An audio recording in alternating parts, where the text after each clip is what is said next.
पिछले वीडियो में हम लोगों ने वर्ग 10 के भौतिक विज्ञान के प्रकाश के परावर्तन और उसके नियमों के बारे में समझा था।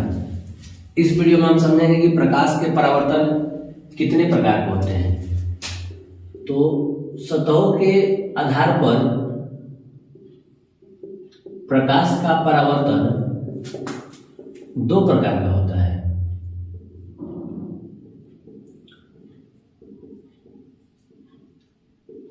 सतह के आधार पर प्रकाश का परावर्तन दो प्रकार का होता है। एक होता है नियमित परावर्तन, रेगुलर रिफ्लेक्शन, और एक होता है अनियमित परावर्तन, इरेगुलर रिफ्लेक्शन। नियमित परावर्तन के बारे में समझेंगे। जब प्रकाश किसी चिकने चमकीले सतह से, जिसका सतह एकदम पूरी तरह चिकना हो, परावर्तन अवस्था है, तो उसे नियमित परावर्तन कहते हैं। एकदम एक समान एंगल के साथ एक समान दिशा में। जबकि दूसरी तरफ जब प्रकाश की किरण किसी रुखड़े चमकीले सतह से, किसी चदरा ऐसा हो जिसका मतलब सतह ऊपर नीचे हो, तो इधर से किरण आएगा तो इधर जाएगा, इधर से आएगा तो कभी इधर जाएगा, इधर से आने वाला किरण इधर जाएगा, मतलब इनके परावर्तन की दिशा निश्चित नहीं होती है, तो उसे अनियमित परावर्तन कहा जाता है। इसके बाद हम लोग जानेंगे दर्पण के बारे में। दर्पण क्या होता है, बात करते हैं दर्पण के बारे में। तो ऐसा ध्यान दीजिए कि जो हमारे बिहार बोर्ड में खास करके दर्पण जो होते हैं वो दो प्रकार के पढ़ाए जाते हैं, समतल दर्पण और गोलीय दर्पण। सबसे पहले दर्पण होता क्या है, एक ऐसा चिकना चमकीला सतह जो प्रकाश का परावर्तन कर सके या जिससे ऊपर प्रकाश लौट सके, उसे दर्पण कहते हैं। दर्पण दो प्रकार के, एक होते हैं समतल दर्पण और दूसरा होता है गोलीय दर्पण।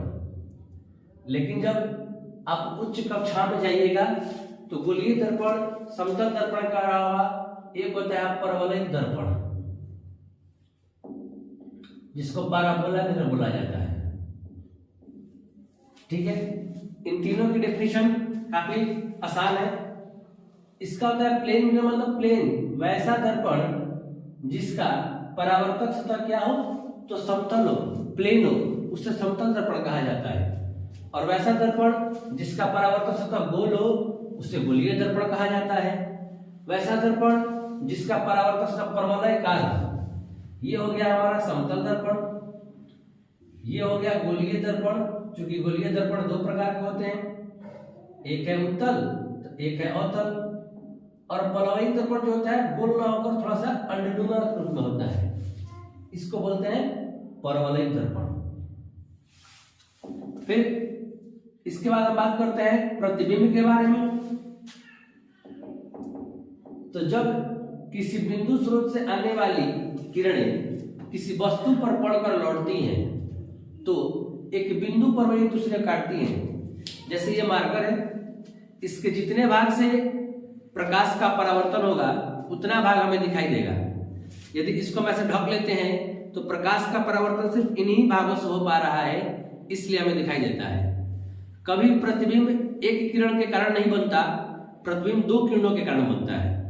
एक ऊपरी भाग और एक निचले भाग, दोनों भागों से जब प्रकाश का परावर्तन होता है और दोनों किरण हमारे नेत्र की रेटिना पर जाकर एक दूसरे को काटते हैं, तब इसका प्रतिबिंब हमारे रेटिना पर बनता है और हम वस्तु को देख पाते हैं। तो प्रतिबिंब दो प्रकार के होते हैं, एक होता है वास्तविक प्रतिबिंब और दूसरा होता है काल्पनिक प्रतिबिंब। ठीक ना, काल्पनिक प्रतिबिंब को आभासी प्रतिबिंब भी कहा जाता है। प्रतिबिंब दो प्रकार के होते हैं, एक वास्तविक और एक काल्पनिक। काल्पनिक का ही नाम आभासी है। वास्तविक के बारे में मतलब जब किसी वस्तु से लौटने वाली किरणें एक दूसरे को वास्तविक में काटे, एक दूसरे को एकदम स्पष्ट रूप से काटते हुए दिखाई दी, तो उससे बनने वाला प्रतिबिंब वास्तविक प्रतिबिंब होता है। वास्तविक प्रतिबिंब जो होता है वस्तु की अपेक्षा उल्टा, और काल्पनिक उल्टा बनता है और हमें स्पष्ट रूप से दिखाई देता है।